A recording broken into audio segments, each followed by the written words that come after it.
Hello everyone, welcome back to my studio. My name is Nathalie Zipfer and I'm an independent fashion designer. A question I get a lot from my students and also on Instagram is, what should my portfolio look like in order to apply for fashion colleges? First of all, there's not the one form of portfolio you can do which will guarantee you to get a place. But what I can do is, I can show you what I applied with in 2015, and it was no clickbait.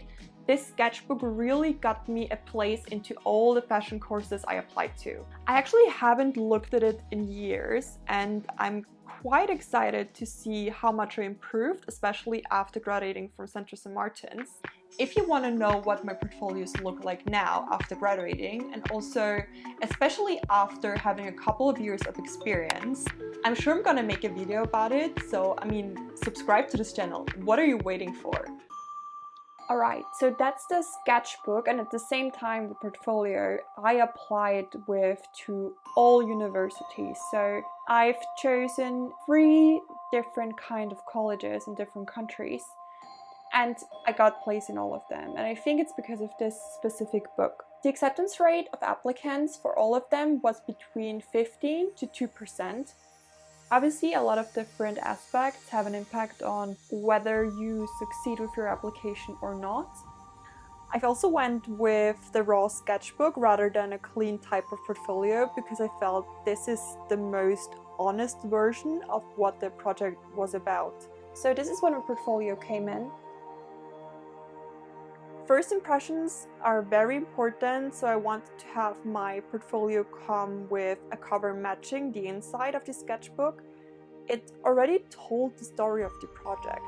It depends on where you apply. The application process is quite different, but I either hand in with the cover and they just looked for it by themselves, or at another university I had to put it on the table, so I just opened the zip a bit and pulled it out so they could see that it was actually the cover from the sketchbook, and I just had to pull the rest of it out and then flip through it.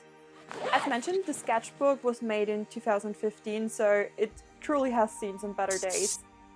Okay, so let's actually have a look inside. I haven't looked at it in so long. I'm also quite excited to see which pages I forgot about. So the first 2 pages are always the most important ones for me, even to this day. I want them to be quite strong and set the mood already for what's coming. I also tend to spend a lot of time on them. Oh yeah, and actually this one here. So I tried to print out the full picture, but it got stuck in the printer, and when I pulled it out, just half of the picture wasn't, the powder on there wasn't really fixed from the ink. But I kind of liked it. I liked that the color faded, so I kept it.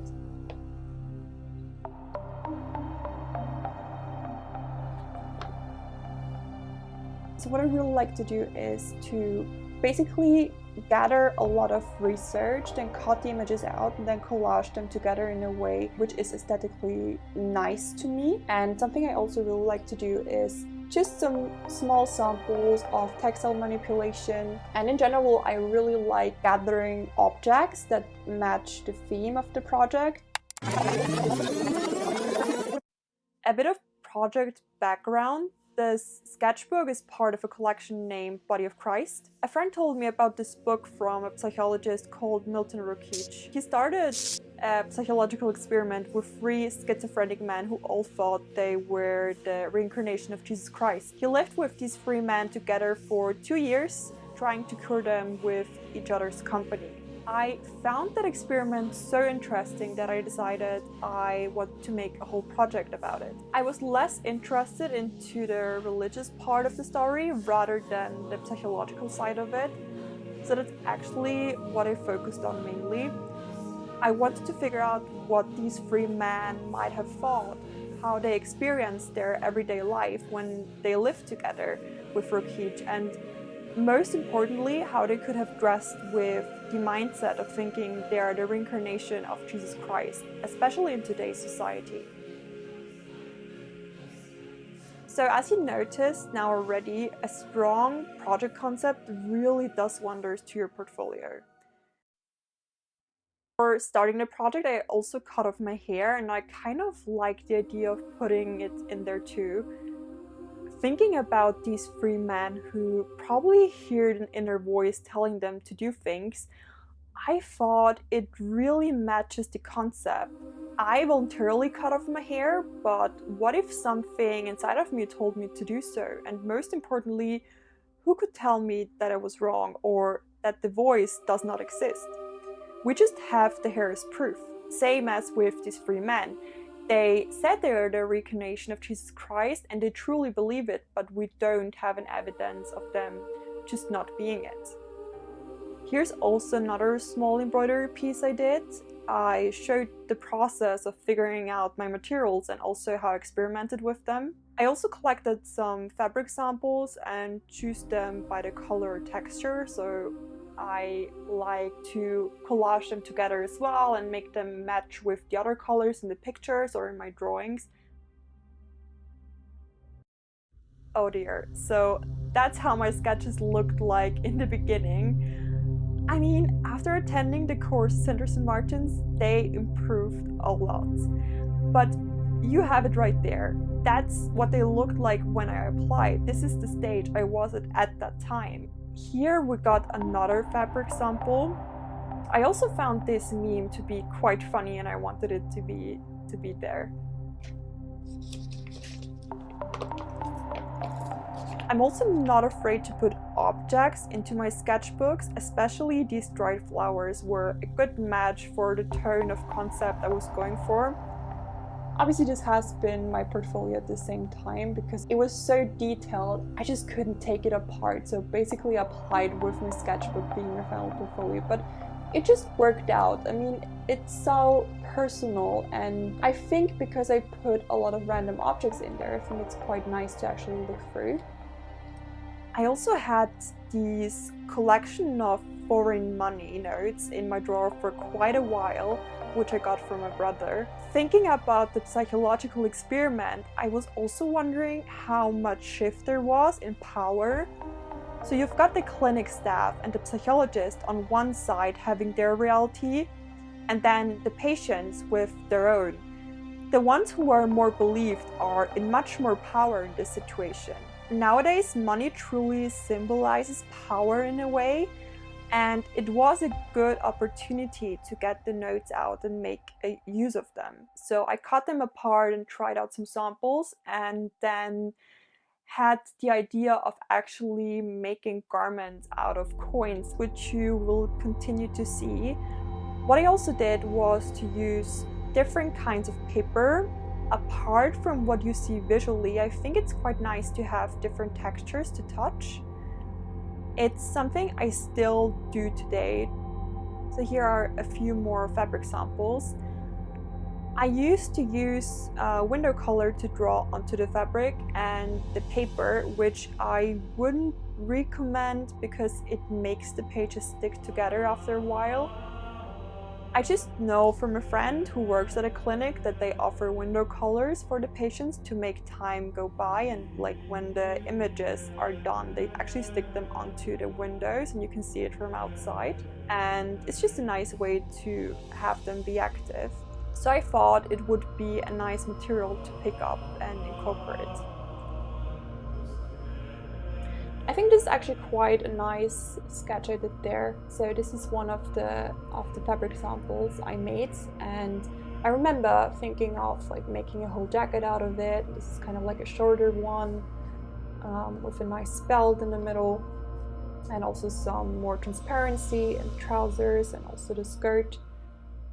Yeah, it works really well, and also I think it's always nice to put certain parts of the product together. So I put my research together with the fabric sample I thought was matching and tell the story throughout. I remember I had this small notebook, and I just did some research and wanted to do a bit of sketching, so I just ripped out one of the pages and started doing small detailed drawings. And yeah, I just put them into my sketchbook as well. So you have different kinds of paper, same on this page. here are 2 pages with research around the patient's beds, especially the bed sheets. These are sheets used in some hospitals to cover some surfaces. So I really tried to pick up items and materials you would actually be able to find in a hospital. As mentioned, I was more interested into the aspect of the whole story being a psychological experiment rather than the religious part of it.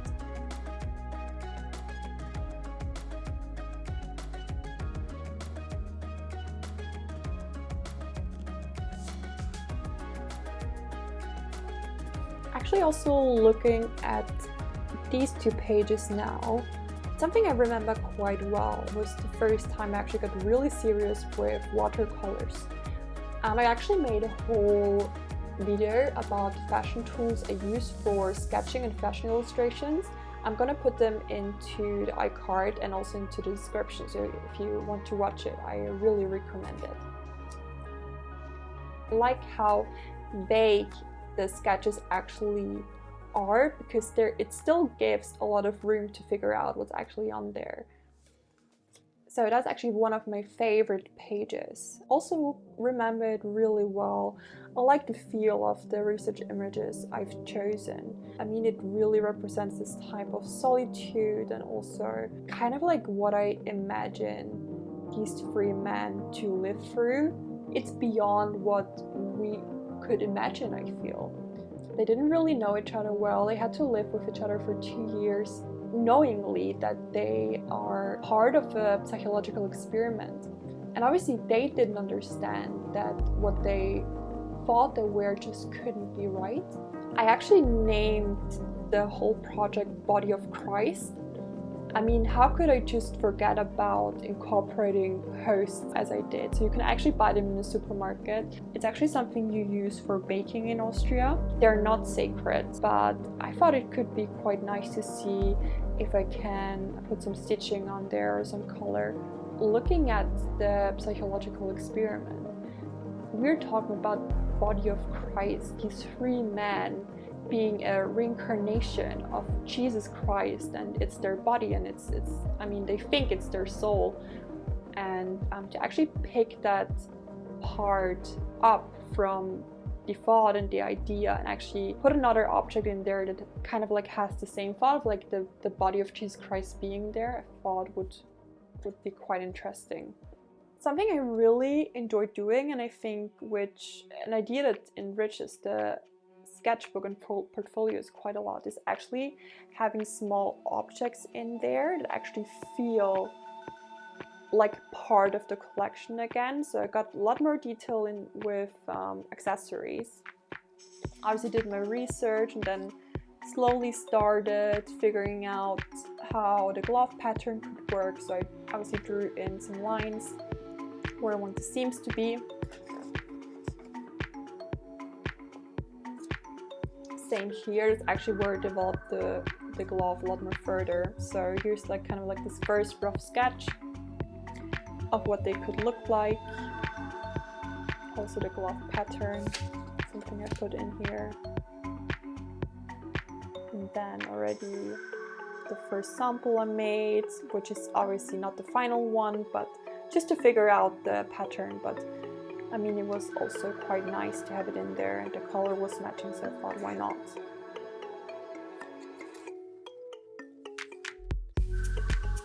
I mean, you can just tell at this point I started to figure out my final fabric, so I used a lot of piqué.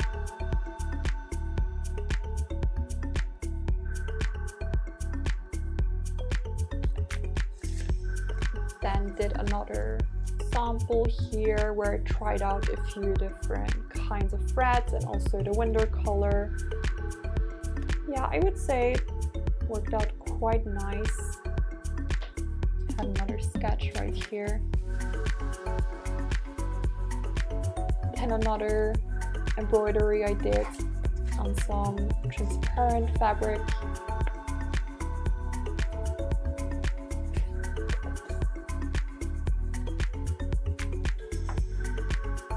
Also got back into watercolor, But I mean, as you can see, I really switched my tools, switched the paper, switched the kinds of fabrics I've chosen to work with. And I think that's what's actually made this sketchbook successful, because no matter which page you flipped to, you were surprised with something new and you had something new to touch. So that's it for today. Thank you so much for watching, and I see you in the next video.